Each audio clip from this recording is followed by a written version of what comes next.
I want to tell you a little bit about myself before we get into the show, because most of you see me around town, but you really don't know much about me, and I'm so glad you came by out of curiosity. I know the Gong Show is on tonight, and you could be doing better things. But I'd like to welcome my show celebrating 40 years in the business. This tour that I'm going to be doing soon, it's called the Musicomica Tour.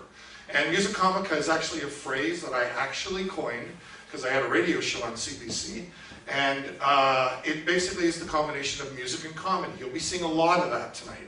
I will be doing some serious stuff, but I will be doing a lot of Musicomica, and I'll let you know when that's happening. Let me... you're quick. Let me tell you a little bit about myself. I was born a poor black child. I was an orphan. My mother couldn't keep me. My father didn't want me.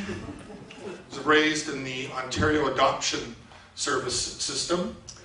I was adopted by a Jewish family, middle-aged at the time, and because they were middle-aged, they couldn't get a newborn.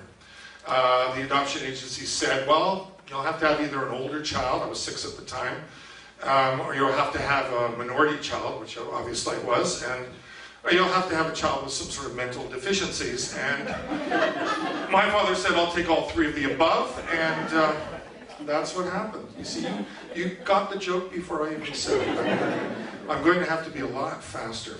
It's interesting growing up in a Jewish family. You know, my father, I think he wanted me to be a doctor, but I think because I was so lousy in science, he gave up on that. And my mother was an artist, and she thought, well, let them be an artist. And this was the way my mother talked. She had the Jewish way about her. Now, I didn't adopt the Jewish faith. I didn't go for the snip or anything like that, but that might be one that'll creep up on you later. We can't talk about that in a church. Okay, I'm sorry, I apologize. I went too far with snip.